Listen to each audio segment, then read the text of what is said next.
Good morning, ladies and gentlemen, and welcome to this meeting. My name is Céline Vandrestenier. I'm the head of CNEA's Operational Finance Unit. And to start with, I would like to thank you for being here. We have around 800 registered participants online, which is really important, as without you, this event would not be successful. The purpose of this meeting is to complement the information provided during the welcome meeting that took place on the 3rd and 4th of October. We will provide you further information on the clauses of the grant agreement related to financial and contractual matters. We will cover payments and reportings with, of course, eligibility of the cost, amendments, suspensions, and terminations.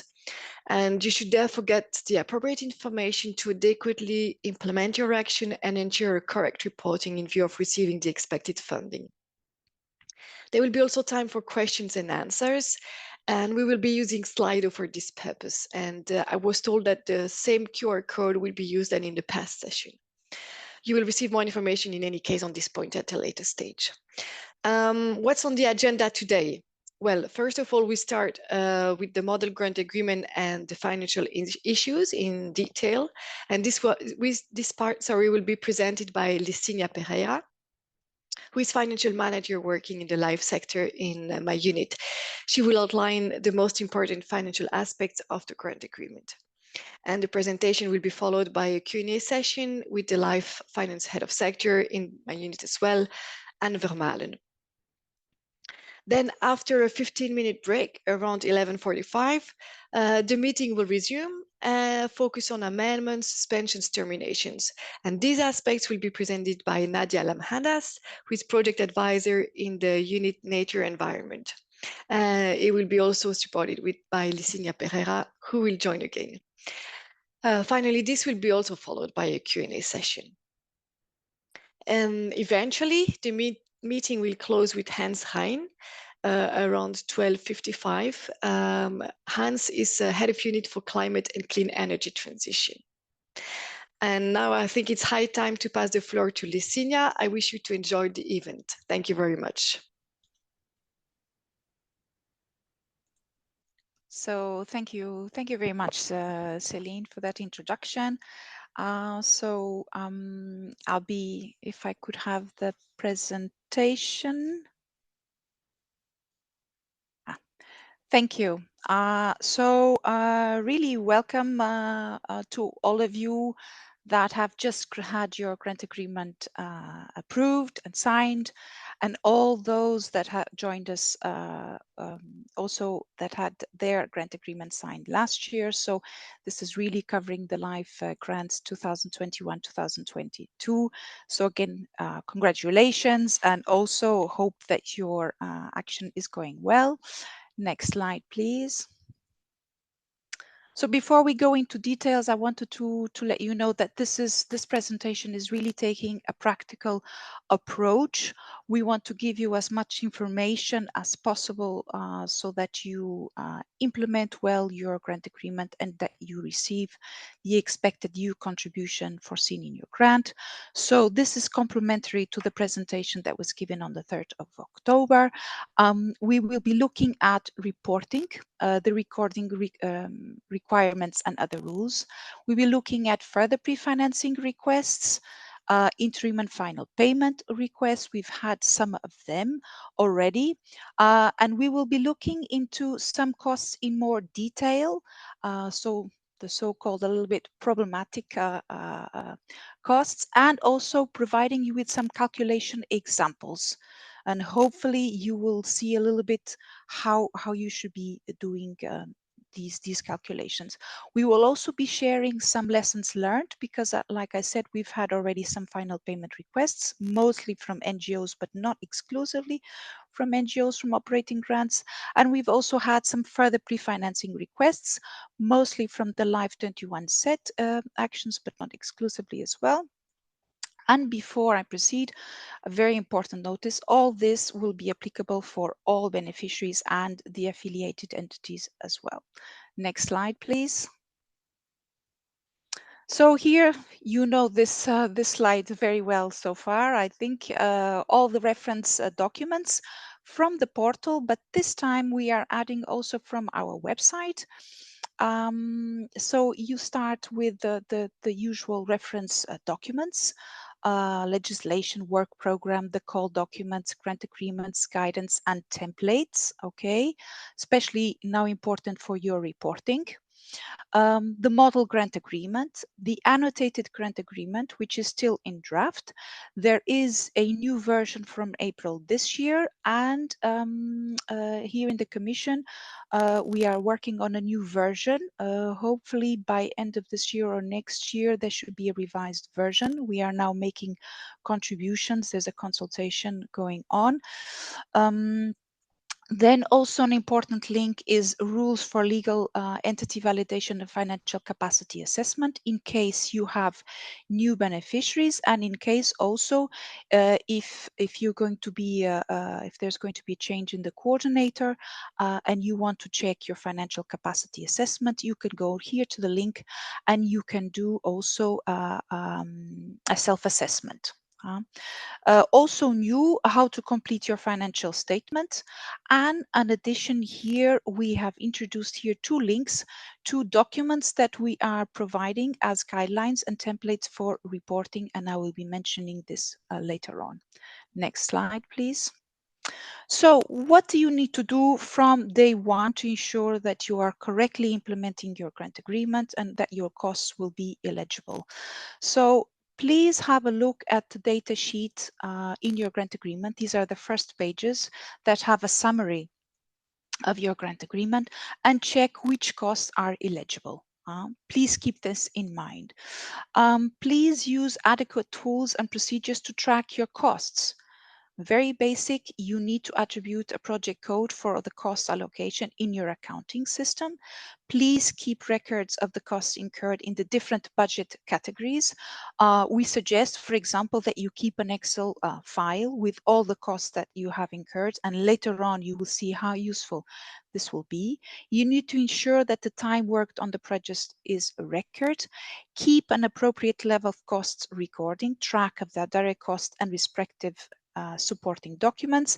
And please, very important, check and follow your usual accounting practices. This is really important.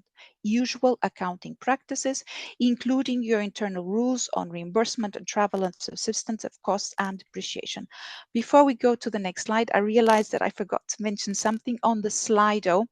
So you know that we have two sessions now, this financial one, and later on we will have one on amendment, suspensions and terminations. So in order to be able to address your questions appropriately, please ask only now in Slido the financial questions, and later on, if you have questions on amendments, suspensions and terminations, then introduce those questions later on. Thank you.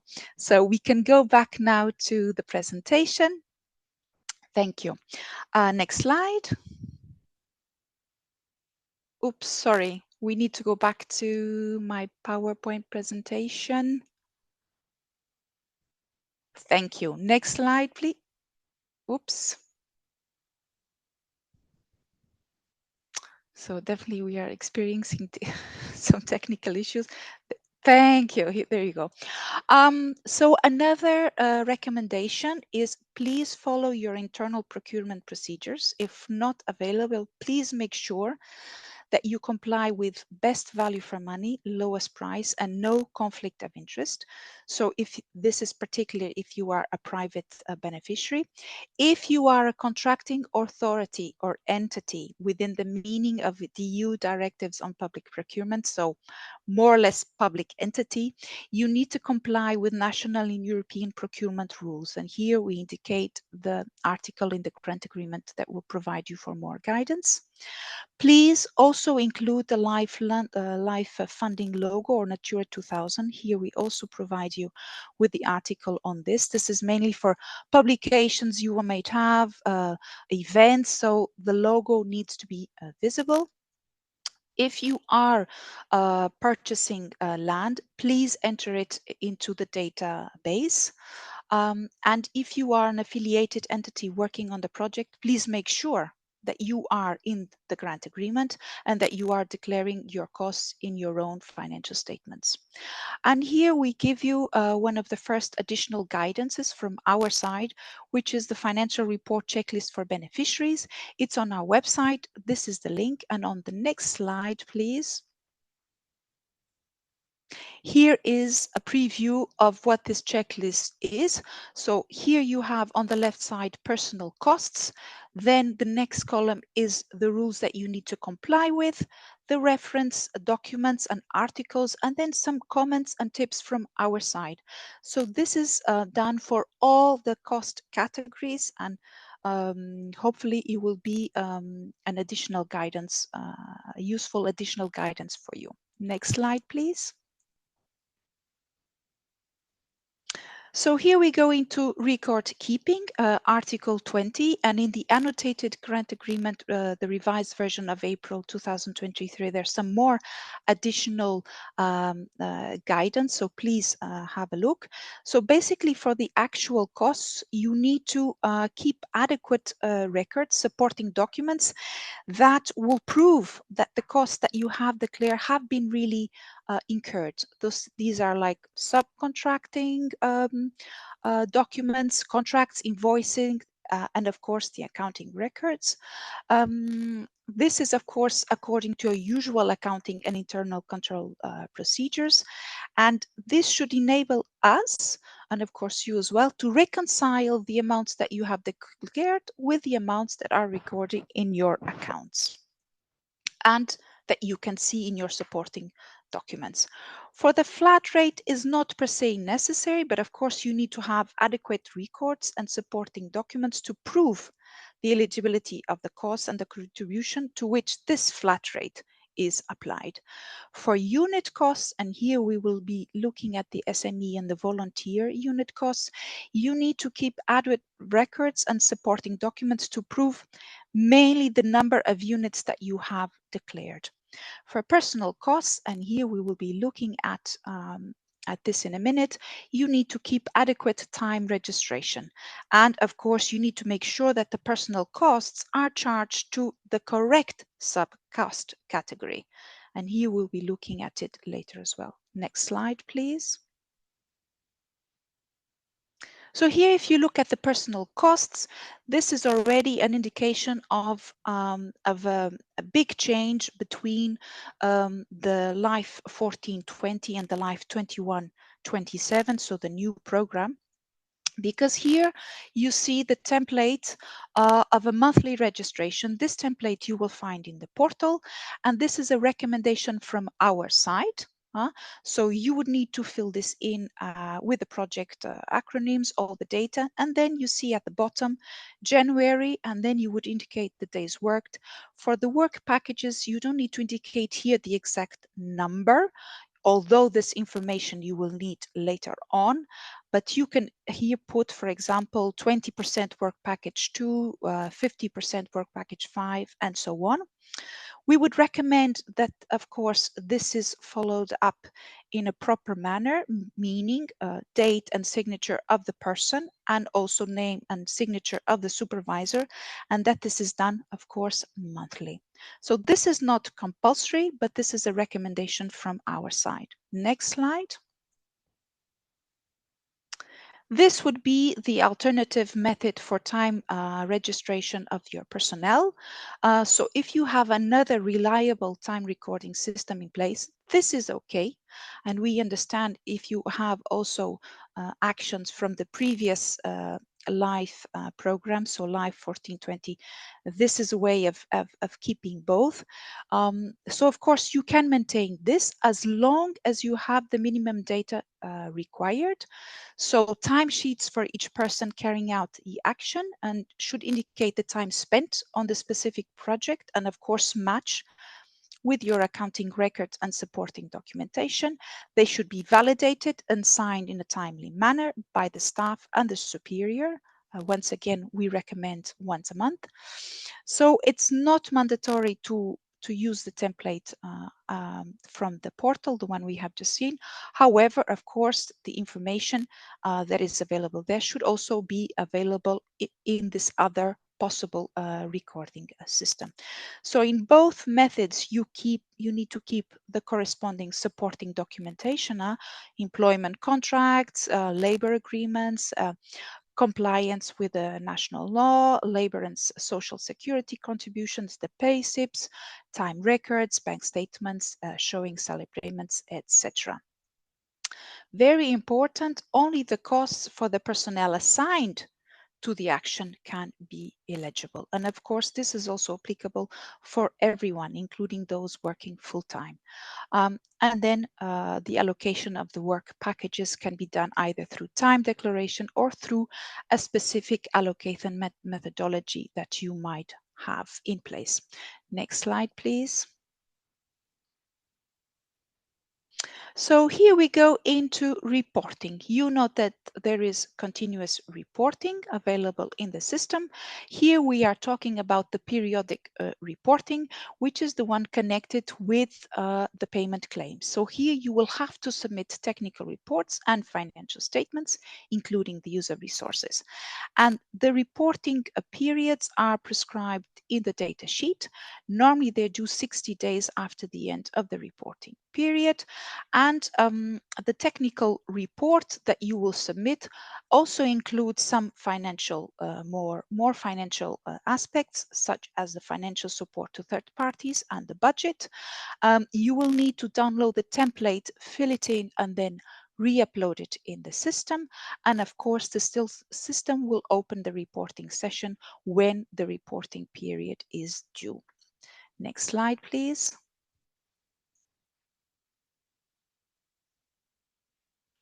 Next, yes, thank you. So here I will be focusing on the additional pre-financing. So the additional pre-financings are applicable for most call, except the strategic projects and some cascading grants. So here we are not approving the costs. We are providing you with another cash flow, another advance payment. So as such, at a financial level, this is a little bit lighter, so there is no financial report to be requested. You will only need to introduce a statement of the use of the previous financing, pre-financing payment, and this you will be indicating in the system. So there's no template for this. And here what you will need to indicate, I will be coming back to that in a minute, is the amount of EU contribution, not the costs. Also, there is this minimum 70% consumption on the previous pre-financing, otherwise there might be a reduction on the further pre-financing to be given. And this is, if this will be the case, then you might consider amending your reporting period. I will come back to that later. So, like I said, there are no costs that are accepted at this stage, and we will be doing some ex-ante checks, and this with the aim to provide you with some feedback on any issues that we might detect, and that we will help you in enabling you to provide a correct reporting and avoid any rejection of course at a final payment stage. So here we will be looking at, for example, the calculation of your staff costs, some procurement. Perhaps if you reach a certain threshold, it might not be applicable to all beneficiaries if the thresholds are not reached, etc. So if you are requested to provide with some information, please submit us an organized zip folder with information or supporting documents per partner, and where relevant, although only if requested, your own calculation sheets. So very important, don't burden yourself with sending us documents which we were not be requesting. So please only stick to exactly what is requested to you. If these documents or information are not provided, or if they are correct, then we will be doing the appropriate checks at the next periodic reporting. So either a further additional pre-financing or at the final payment. Next slide, please.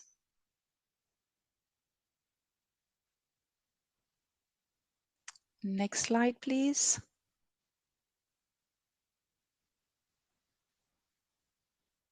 Oh, thank you. So here is an example of one of the documents that we will be requesting, the use of resources. So here you have to indicate the staff effort, so the total person's month's budget and what was actually incurred per work package, indicating then the total eligible costs budgeted for your action. This you can see in your Annex 2. And then on the right column there, you will see actual eligible costs for the reporting period. So you will be indicating all the costs that have been incurred for this reporting period per beneficiary. And then at the bottom, by indicating your co-funding rate, you will see there in green the amount of EU funding incurred. And it is this amount that you need to introduce in the system when you will be requested to indicate the amount of previous pre-financing that has been consumed. So we hope that with this table, it will help you indicating you what you need to fill in the system. Next slide, please.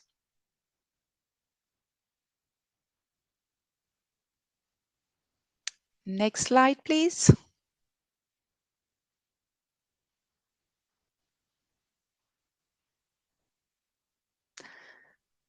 Okay, thank you. So we mentioned that there is this threshold of 70%. So what does this mean? It means that if you have consumed less than 70% of your previous pre-financing, we will be reducing this difference for the pre-financing that you are requesting then at that time. So what you need to do, like I said, is you need to check what were the costs eligible, incurred. This was the previous table, the right column. You will convert into EU funding by indicating the co-funding rate. And then you will indicate the amount which was consumed, so the EU contribution. So we have here an example. So on the left column in yellow, we have an example of an action where the co-funding rate is 60%. The costs which were foreseen in the grant agreement, 1,200,000. If you apply then the percentage, it means that the EU contribution is 720,000. Normally, the first pre-financing is 30% of the grant agreement. That means 216,000 euros.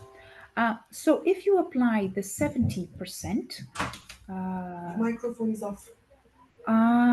Sorry, microphone is off.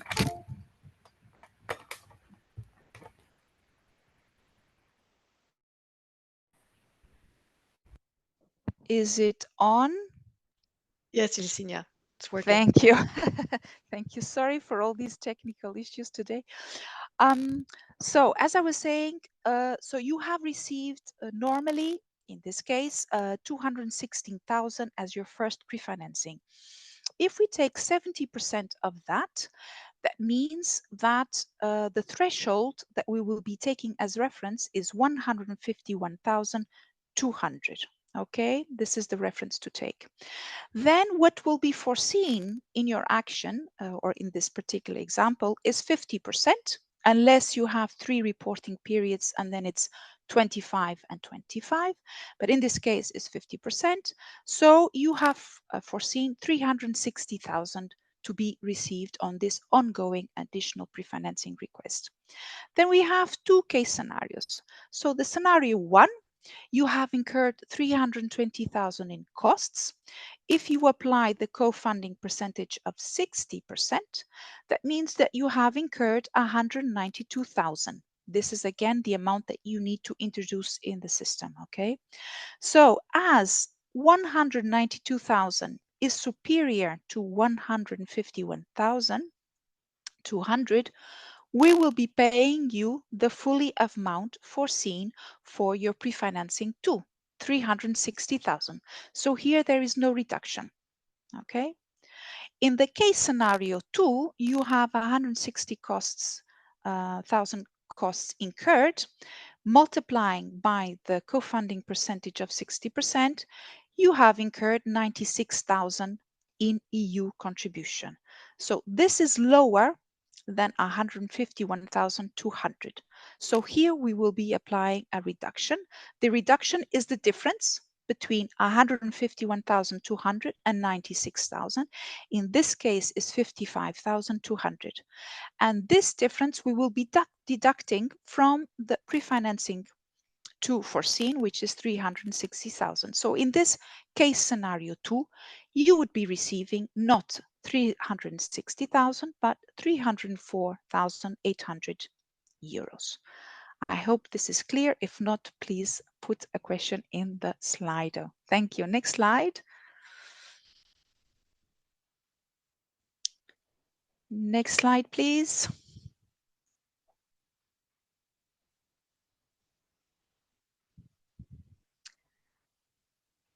Next slide, please.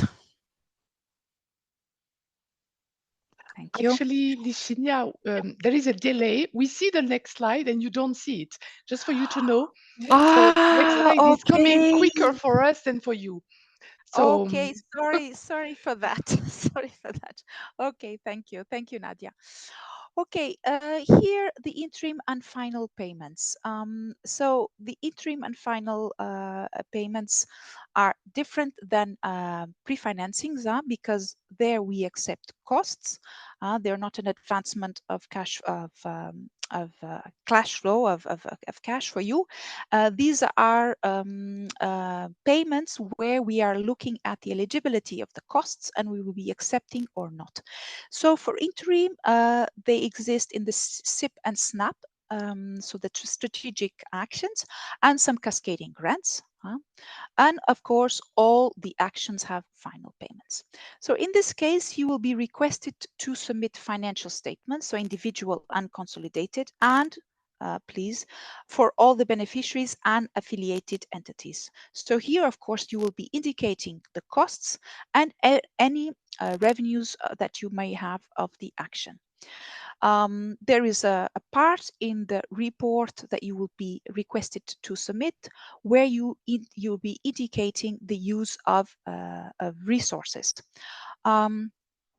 So here you will not have to declare all the costs, but for the purchase costs, where the amount is higher than 15% of the personnel costs, you will have to indicate this, this amount down to the 15th threshold, starting with the most expensive cost item. So don't be alarmed. I will be giving you some examples later on. It's just for you to keep in mind purchase costs 15% in relation to the personal costs.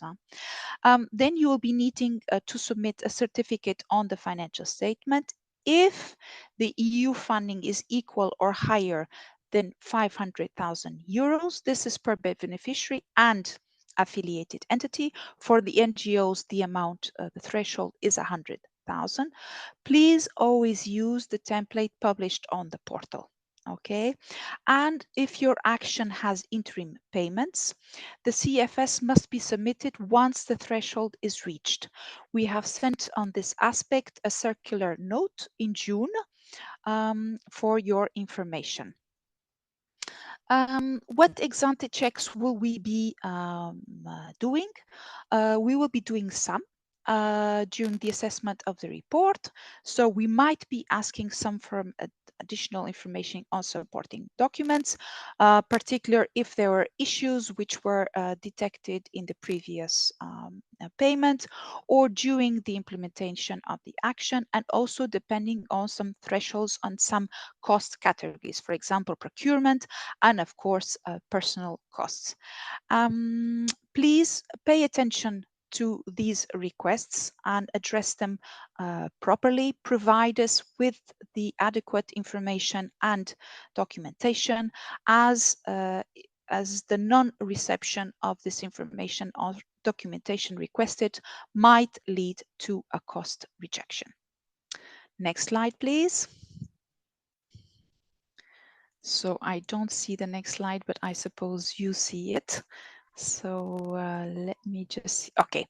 So this is just the template on the report of use of resources where you see here, I mean, this is just an example, but you see here in the middle purchase costs, and you see here the indication on the 15% in relation to the personal costs. And this is then applicable for these cost categories. For example, here starting with travel and subsistence, where you will be requested to indicate the cost, the category, which work package it is referring to, was it foreseen or not, some explanations, and then the cost. And here at the bottom, you will see the template, the link to this template. Next slide, please. So here, this is what I was referring to, the use of resources with some examples.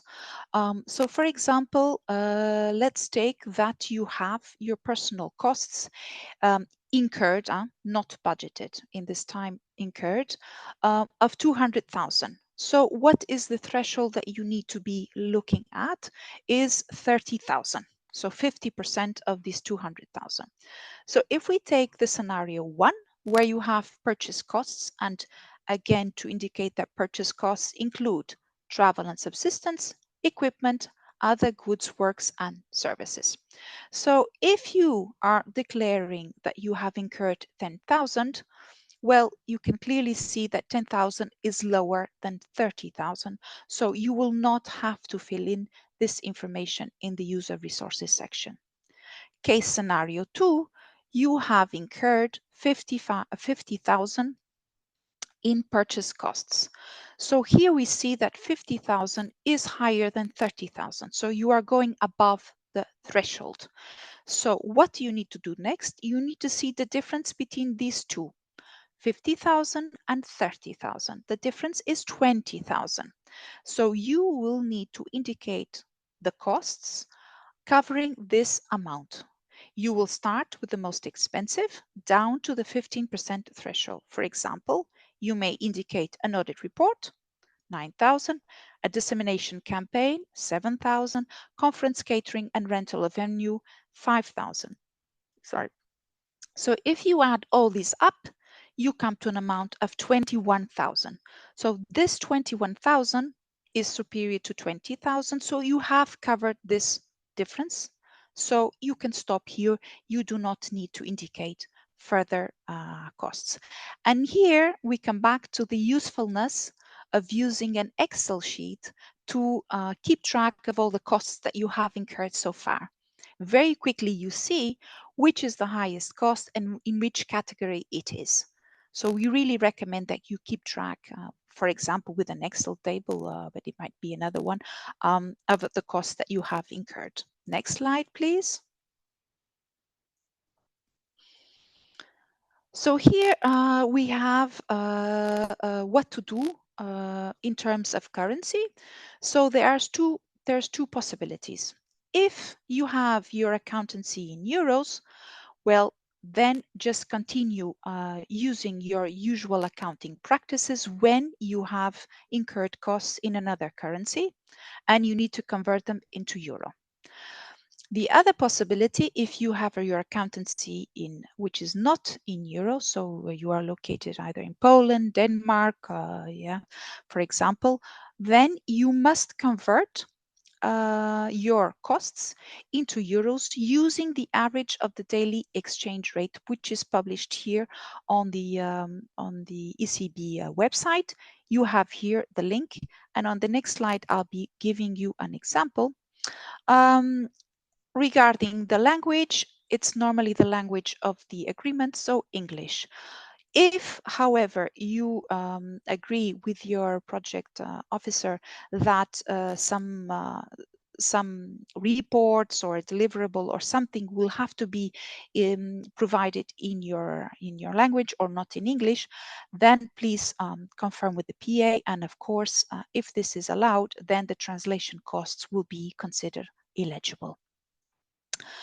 Just the last thing is the financial statements are signed in the system, so no longer needed to sign them separately. Everything is submitted through the portal, through the system, so you will not have to send anything separately.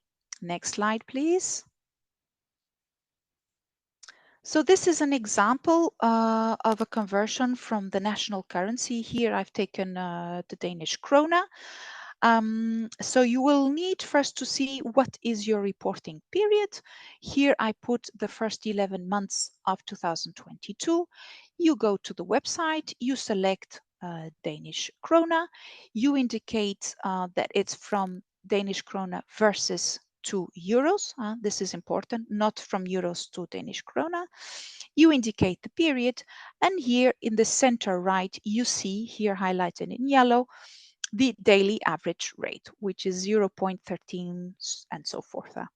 So you take your costs incurred, 20,000 Danish krona, you multiply it by this average rate, and this is then the cost that you will need to declare to us, 2,000 euros, 688.26.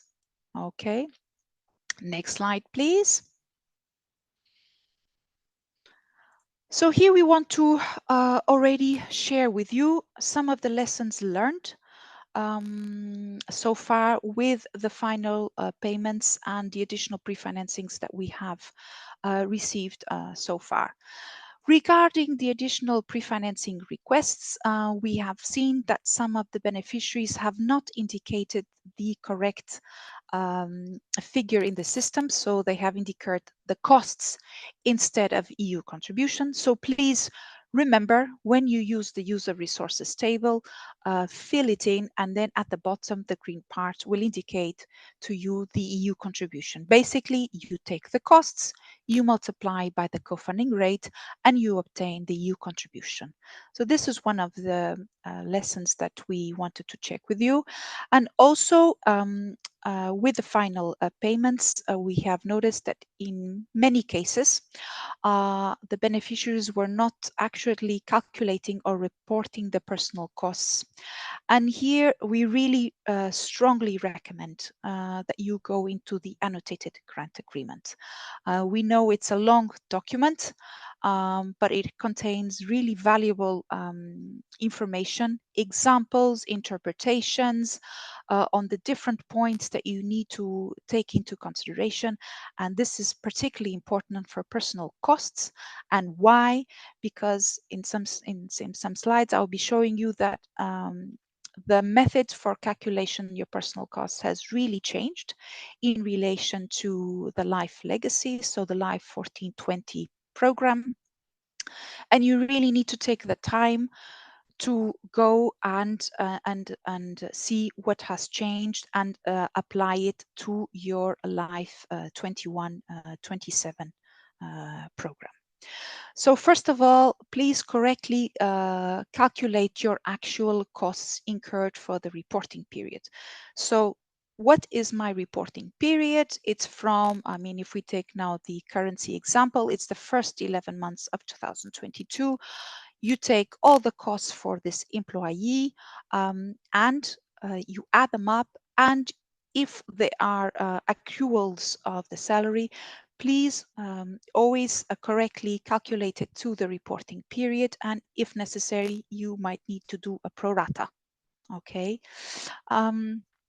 Please calculate correctly the daily rate. We will be looking into that in a minute. And the number of daily equivalents declarable. These need to be rounded either to 0 or to 0.5. Okay. Another factor, another issue that we have looked as some beneficiaries have not properly indicating the working time factor. So 1 for full-time, part-time, if it's 50% is 0.5. Okay. Then a novelty as well in the program, so something that has changed in relation to the past, is that sick and parental leave days are not to be deducted from the 215 days. These are the maximal declarable days to be used. Please make sure that you allocate your staff directly to the action, and there is a trace within your systems, your time recording systems, to this. And this includes everyone, including those that are working full-time. Please make sure that your time registration is dated and signed. We really recommend that it's done at least once a month by the person, the employee, and the supervisor. And this is applicable to all those working in the action, again, including those that are working full-time. Now I make reference to another further guidance that we have developed specifically for you, which is a calculation sheet. This is available on our website. The link is here. And we started off with just the first category, the most common, the A1. And now we have it available for all staff categories. This will be available very soon. We are also looking into developing a further guidance on how you could use this table correctly. I don't know, maybe in the form of a video or a tutorial, something like that. We will keep you posted and we will then put it on our website as well. So please check it regularly. Another guidance that we have developed, and it will be also available soon, is the frequent wearers. So we will be indicating what have we seen as an error quite a few times and how you can correct it. So this further guidance will be available very soon. Next slide, please. So here we are looking into the direct costs, all the types of category of costs that you have. Direct costs are those costs which are directly connected to the action. Indirect costs are those which are not directly connected to the action, and they are normally used in a percentage. So in your case, it's 7%. Here you can see the list. Hi, Licinia. Sorry to interrupt you because here we don't see the slide. Next slide, please. Yes. I thought you had it and I hadn't seen it yet. Yeah, but here it was not the case. Oh, sorry about that. So do you see it now? Not Not yet. yet. Not yet. Okay, so you should see the next slide, which is direct costs.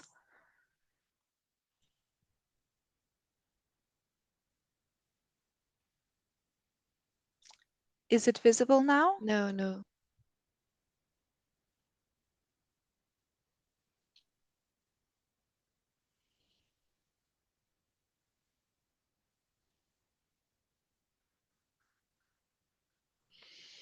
Maybe we stop the presentation and start again, because it seems Okay. completely frozen. Is there anything I can do, or is this a technical issue? No, I suppose it's a technical delay. Or maybe Licinia can take control if you have the presentation open. I can, but how can I share it? No, we see Yes, it now. it's there. Okay. Done. Okay. Great. Thank you. Okay, so like I was saying, direct costs are those that are directly connected to the action. They're necessary for its implementation. And these are the types of direct costs that you have. Indirect costs are covered in your case by the 7% flat rate. And these are usual costs that you are calculating a percentage of, or that are costs that are using as general for your organization, not specifically for the action. So if you look here, these are the 4 types of direct costs: personnel costs, subcontracting costs, purchase costs, which we have already seen. These are the costs where you need to keep in mind the 15% threshold in relation to the personnel costs. And then lastly, other cost categories.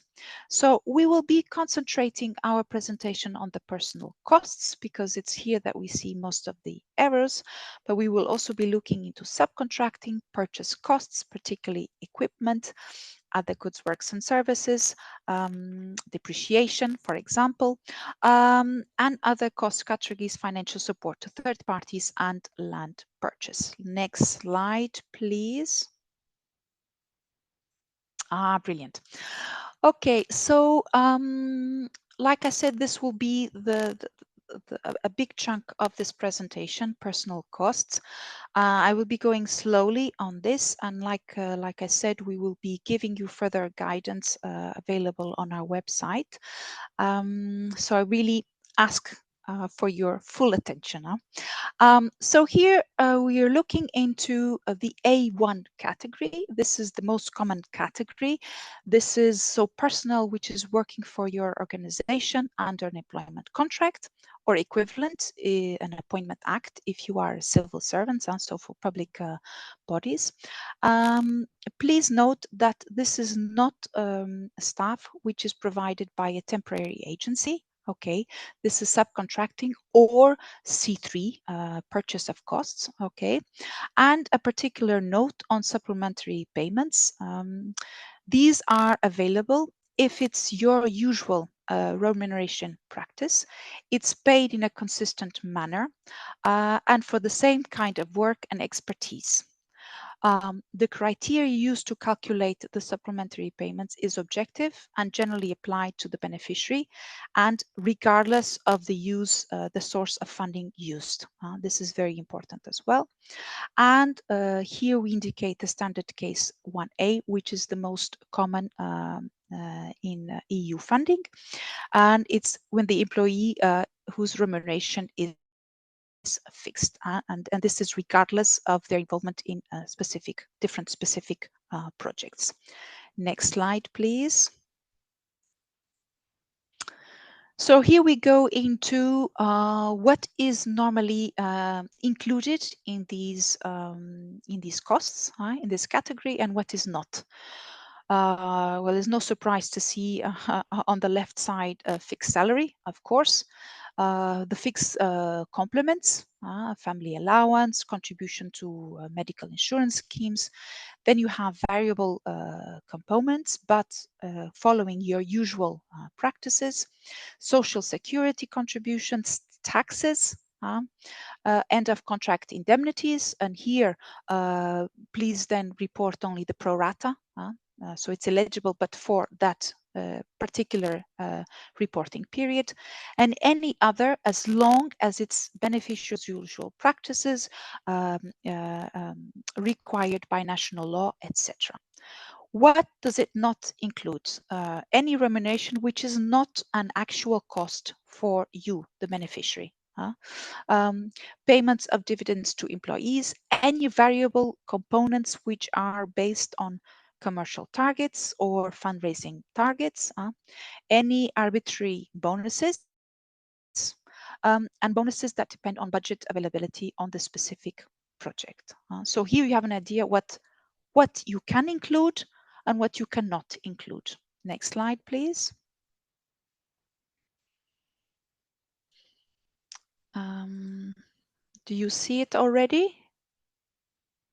Yes, Licinia. Okay.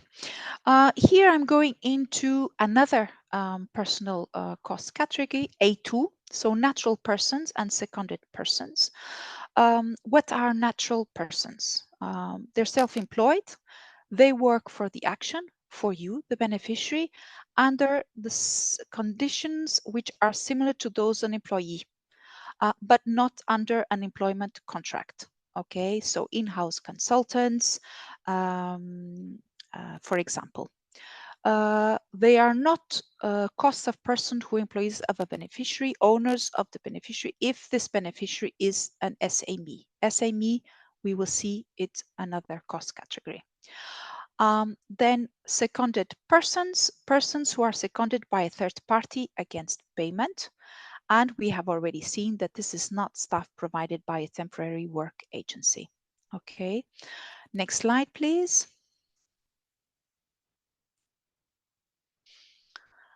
So here the eligibility conditions is that you work under conditions which are similar to those of an employee. What does it mean? It means that, for example, if your employee is allowed to do teleworking 50%, then the seconded person is also allowed to telework 50%. If your employee is not allowed to telework more than 50%, 80%, then the seconded person neither. So this is very important that they have similar conditions.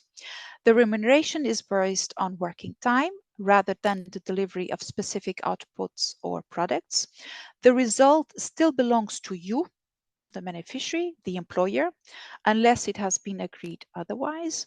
The calculation is based on the actual contract or the secondment rate.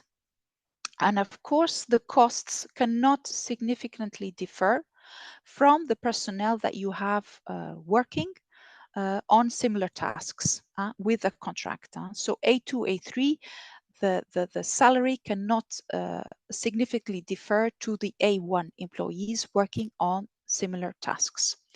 Of course, it's only a remuneration of the person and related eligible taxes, which are eligible.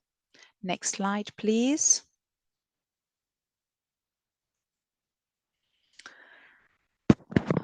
So I still see a delay, but I'm assuming that it's there. So what is acceptable? It is acceptable if the project leader decides that the tasks and the timing of the work and instructs the person accordingly. The person works physically at the premises following a time schedule similar to those of the employees. So here, works physically or teleworking, the example I've given in the previous slide. What is not acceptable? That the project leader does not instruct the person and has no regular meetings with the person. There's no update on the state of play of the work that has been entrusted to this person. The entity authorizes up to 2 days teleworking for employees, but the same does not apply to the beneficiaries, employees or seconded persons. So there is a difference on the teleworking, on working on the premises conditions.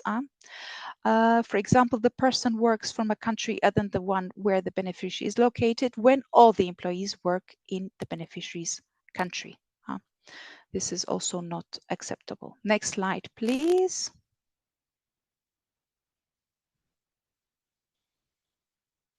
I don't know if it's already visible or Yes, not. Licinia. Yeah, okay, great.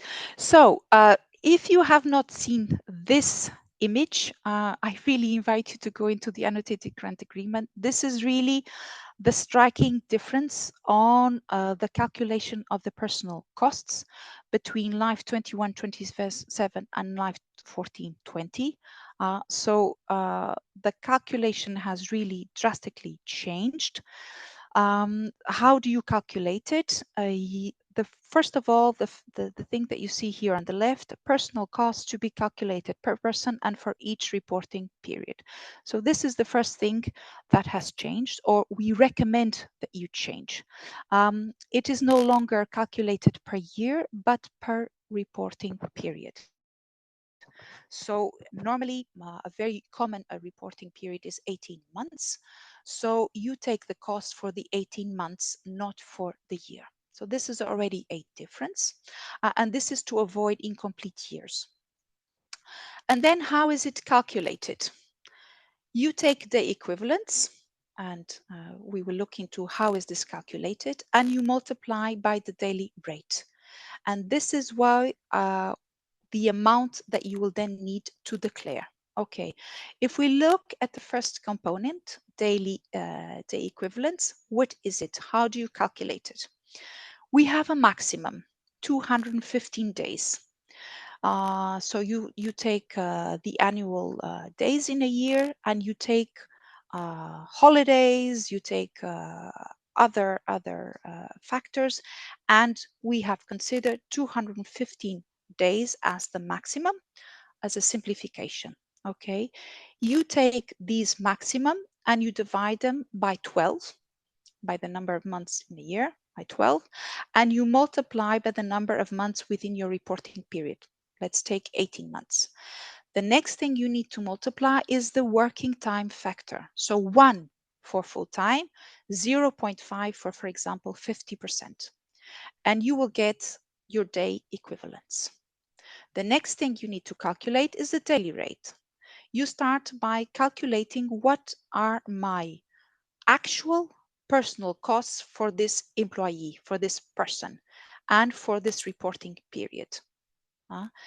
You add up all the salaries, you add up any other costs that you might have had, and you take a pro rata if necessary, for this reporting period. And then you divide by the maximum declarable day equivalents and you get your daily rate. You multiply the two, and this is the amount that you will be declaring for this person for this reporting period. So I will be giving you some examples. Next slide, please.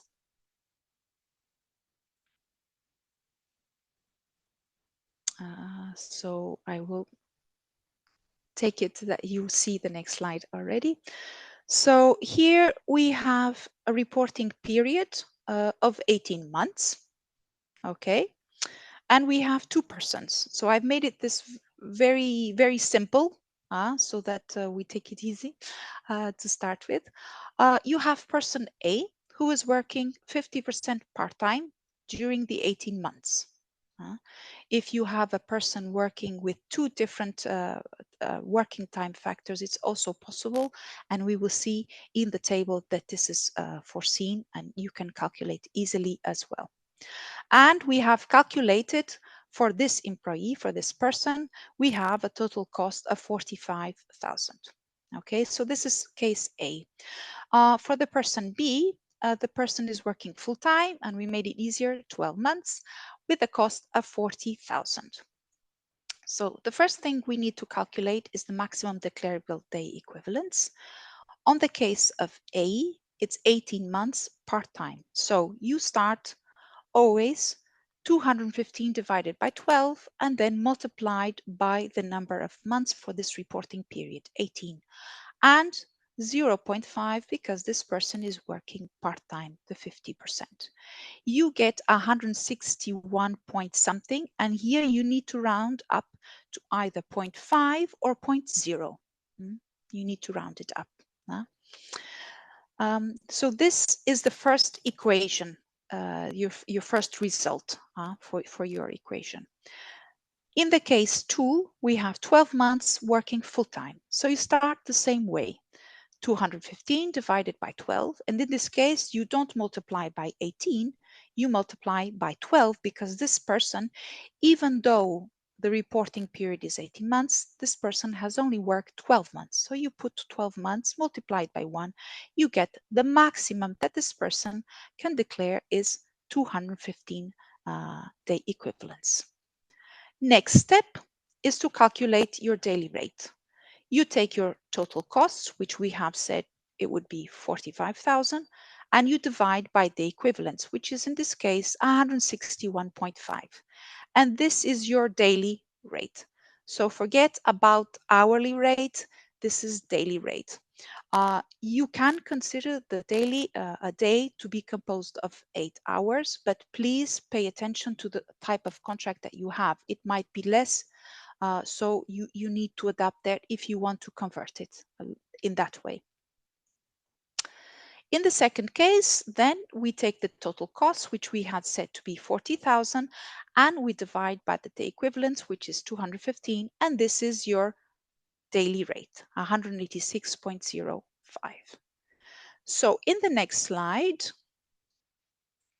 we have indicated a print screen from our calculation table, which we really recommend you to use.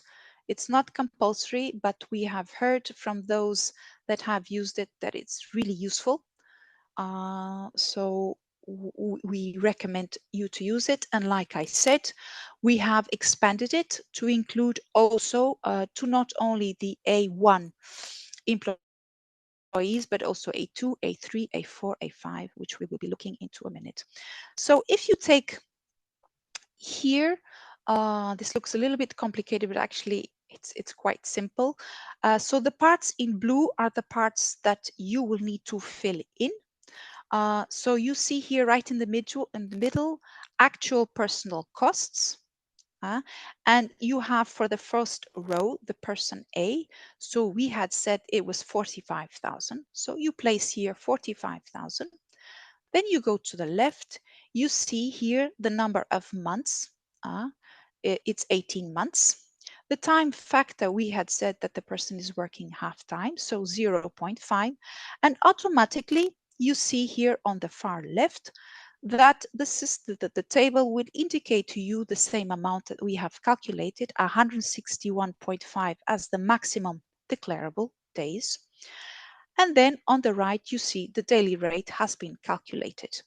Now, if this person has indeed worked all these days, then you indicate this here on the last column to the right, 161.5, and you see that the personal cost for the reporting period is here 45,000.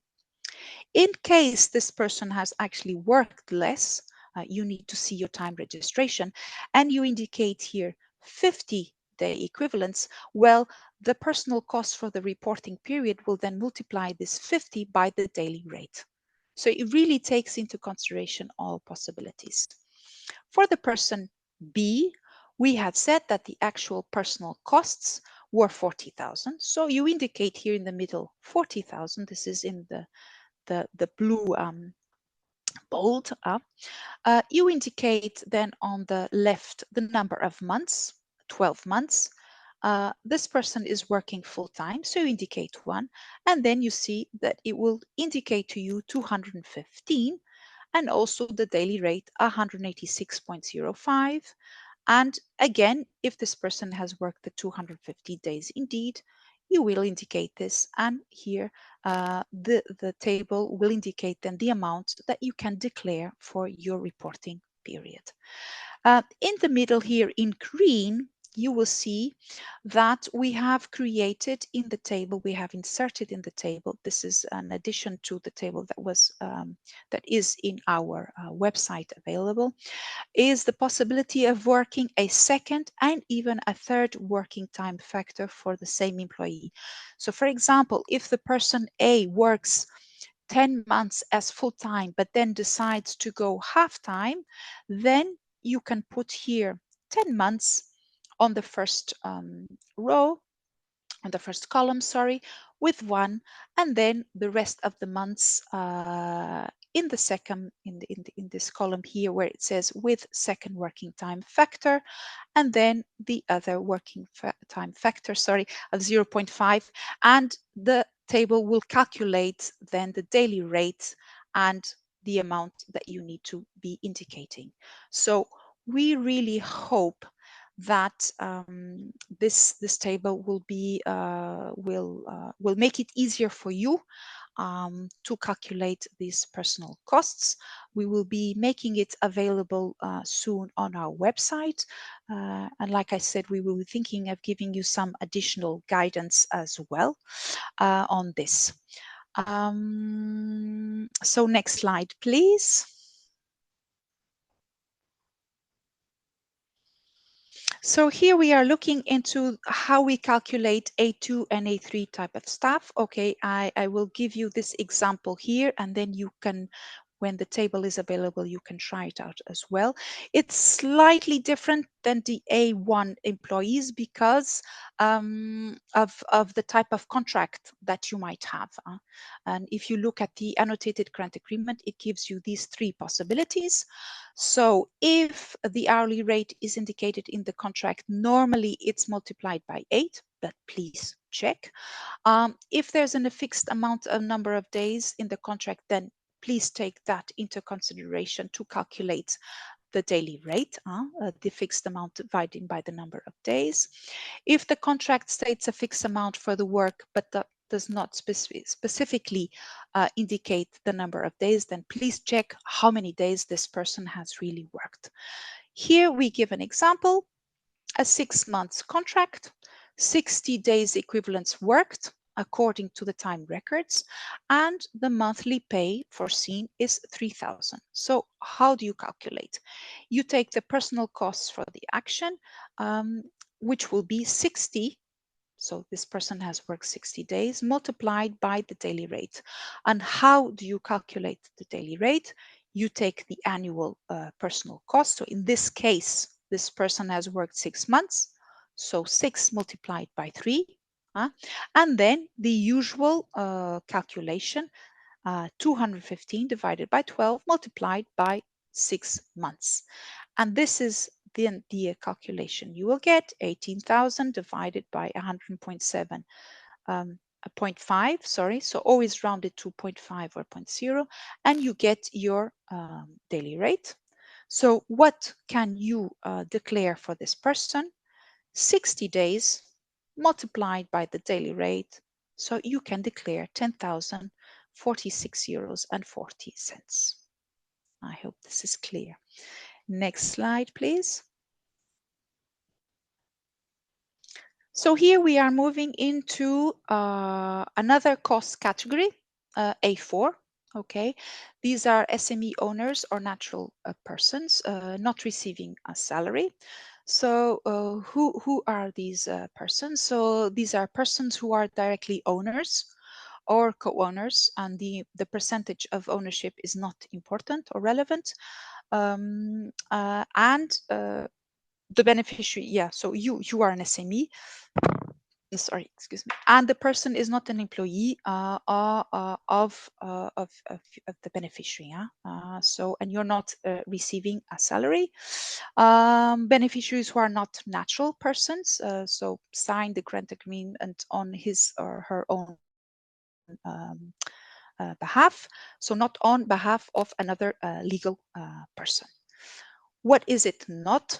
So SME owners who receive a salary. So if you are an SME owner but you receive a salary, then you need to declare your costs on the A1 category, unless you can show that the salary corresponds exclusively to the management of the SME, and it's therefore not linked to this particular action. We've already seen some of these cases.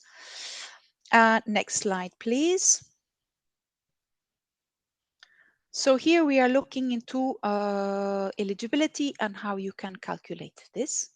You need to fulfill, of course, all the eligibility conditions that we will be looking at later.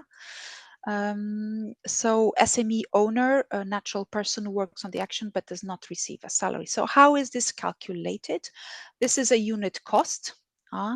And of course, like we just said before, you need to keep track on how many unit costs you can declare. For further guidance on this, please check Annex 2A. And this is how it is calculated.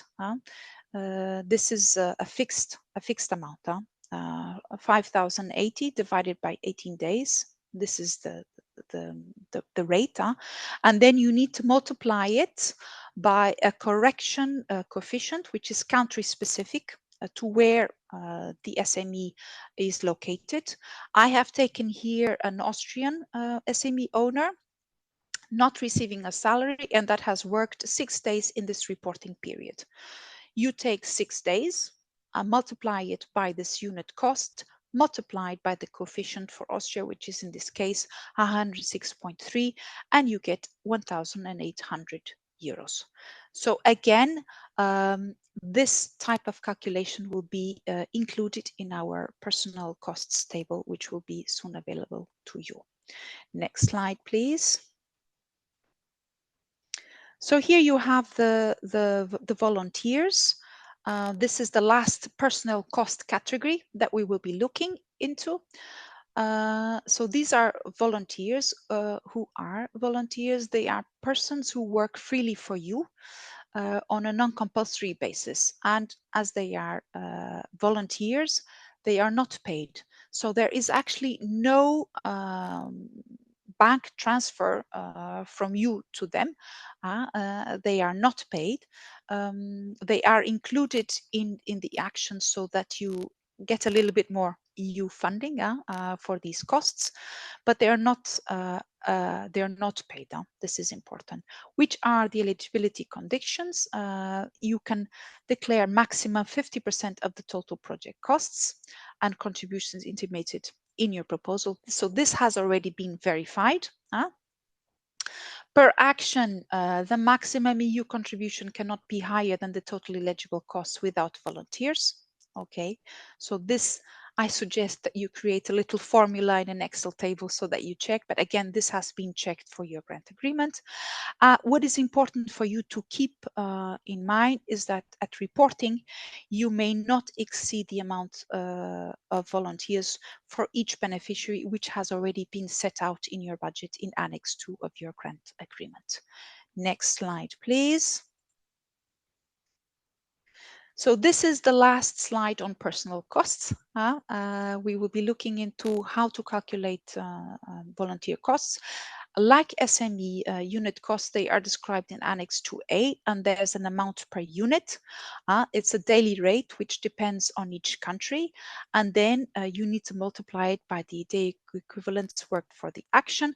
So here I have taken a volunteer working half-time for 3 months in Belgium. The daily rate is 131 for Belgium.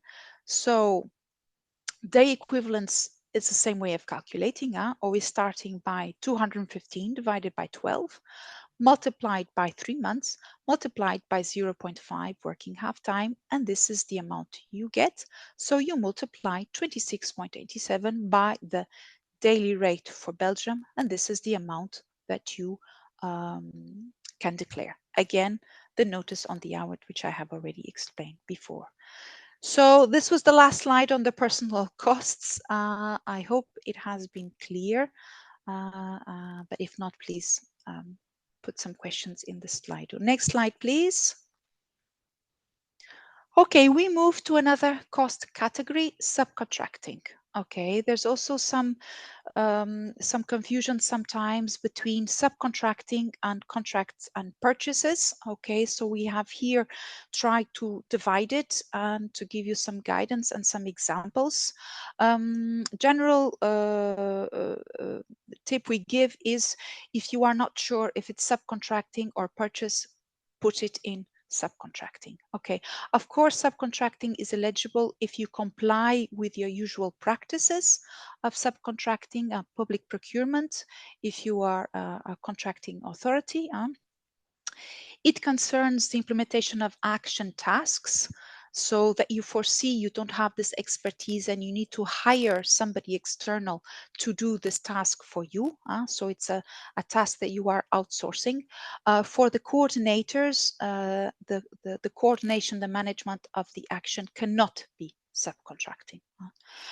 In contrast, purchase of costs concerns travels, equipment, goods, work, services that are necessary for the beneficiaries to implement the work, but they are not action tasks. You are not delegating something in its totality to be done by somebody else, your subcontractor. And here we give some examples of subcontracting, so restoring activities, monitoring fire indications, species, etc. So really technical things. And examples of purchases, your audit, if necessary, translations of documents, publication brochures, legal services, organizations of rooms, caterings for a meeting. However, for example, if you are delegating or subcontracting a whole organization on an event from start to finish, then this wouldn't be a person, this would be a subcontracting. So yeah, it is sometimes difficult, but if you have doubts, put it in subcontracting. Or contact your PAFO for further guidance. Next slide, please. So we move here into another cost category, purchase of costs. I will not go into travel and subsistence. This is, you need to follow your own accounting practices. I will go directly into equipment. And here in equipment, you have basically two options. One, where only the depreciation of the costs is foreseen. This is mostly for SET, PrEP, TA, so technical assistance PPs. And the other option is you have the possibility to depreciate, but then you need to list the equipment which is going to be depreciation. And this is in the case of SAPs, SNPs and SNAPs, and the CAPs as well. And you then also, together with this listed equipment depreciation possibility, you have also the full cost, which we will look into in the next slides. So what is the depreciation? It needs to be actually incurred, written off in accordance with international accounting standards and your usual accounting practices. And of course, for the equipment that you are depreciating, only the portion of the costs that corresponds to the rate of the actual use of the action for that reporting period can be declared. This is also a pro rata that you need to do. In terms of costs, of course, costs for renting or leasing are possible if you are not buying an equipment and depreciating, but they cannot exceed the depreciation costs of similar equipment. The financing fees are not eligible, for example. Next slide, please. So here is what you can include. Depreciation cost of equipment, infrastructure, assets for the proportion used in the action.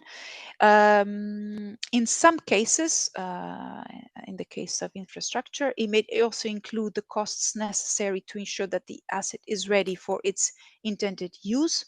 For example, site preparation, delivery and handling, installation, and what it is not. So if in your usual practice is to consider durable equipment costs as indirect costs, then these cannot be declared as direct costs because you already have the 7% flat rate, which is supposed to cover this. Okay, next slide, please. So how is this calculated? Purchase price of the equipment must be allocated on a systematic basis over its full useful time. Depreciation equipment costs must be, of course, lower than the equipment purchase price, only for the periods that you have used. So not before they cannot be charged, of course. And what I have mentioned already before, the depreciation costs must be calculated for each reporting period. Next slide, please. So this is the other option that I was mentioning. So in the case that you have listed equipment and full cost possibility, these are for the actions indicated here in red. This is with more details in the Annex 5, the so-called durability clause. So in order for it to be eligible, the full cost, you need to have it purchased or developed specifically for the action. You need to commit to use it and maintain it after the end of the action for the activities pursuing the action's objectives for at least 5 years after the end of the action or until the end of its economic span, so fully depreciated, whichever is earlier. Of course, it needs to be recorded under a fixed asset account of you, the beneficiary. And again, as you heard already before, account according to international accounting standards and your usual accounting practices. Next slide.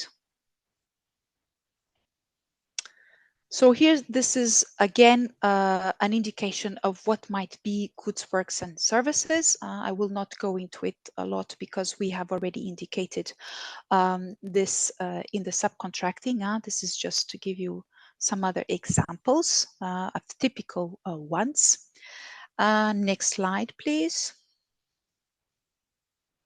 So here we move to the last cost category, and in particular, financial support to third parties. So these normally need to be you have already, if these are eligible according to your call text, and you have indicated some, these need to be there from the outset. So they need to be there from the grant agreement. The conditions need to be described in Annex 1. If not, an amendment is necessary. And what are these? What is this financial support to third parties? It can take two forms, either grants or prices. So in the grants, you will need to set out a maximum amount per third party. This is indicated in your data sheet in your grant agreement. The different types of activity that qualify for this financial support. So you need to enclose a list, the persons or categories of persons that will be supported, how you will be calculating the amount of the financial support. So what criteria will you be using? And of course, the criteria and procedures to allow to provide this financial support. For the prices, you need to decide and describe to us what is the eligibility and award criteria, the amount of the prize, and the payment arrangements, of course. So just a kind reminder that support in kind is not considered a financial support. Next slide, please. This is just an extract from the template where you will be then requested to fill in the information regarding this financial support to third parties, if this is allowed in your call and if this has been foreseen in your grant agreement. Next slide, please. Okay, so now we have left all the cost categories and we are looking into the eligibility conditions. This we have also mentioned in our meeting on the 3rd of October. Basically, they need to be incurred by you or your affiliated entities during the duration of the project, except of course the final reporting.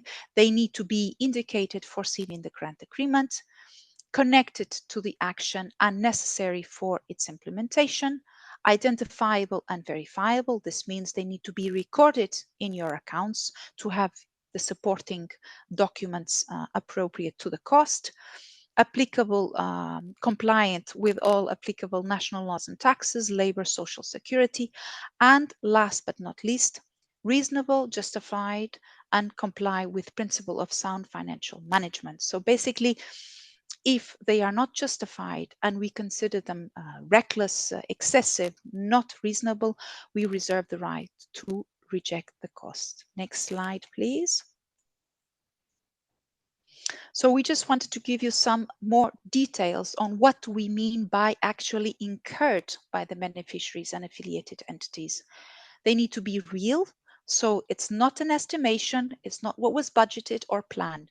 It's what was really happened.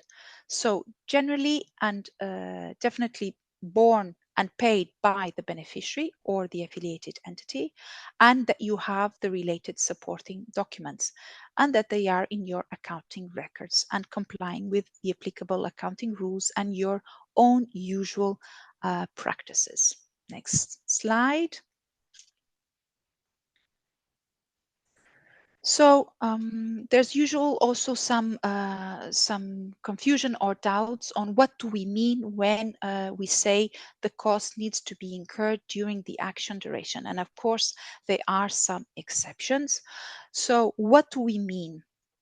So the date that counts is not when the cost was ordered, invoiced, or paid. So for services, what you can take note is that the date to take is when the service was provided. For the works is when the works were carried out. For the deliverables is when the products were delivered. So for example, if you are having your kickoff meeting the second week of the start of your action, but you have bought the tickets already long in advance to profit from a good rate, then these costs, even though you have paid them before the action has started, they are eligible because the meeting takes place during the action duration. Okay, so the costs invoiced or paid after the end of the date are eligible if the debt existed already during the action. So if you have incurred these costs before the end of your action and the cost was known at the moment of the final report. Okay, some exceptions, of course, the certificate or the audit will be done after the final report. If there's some project review or the costs of the personnel which are necessary to prepare the final report. Please, however, take in note that it's not eligible any activity foreseen in Annex 1, but undertaken after the end of the action. So next slide. This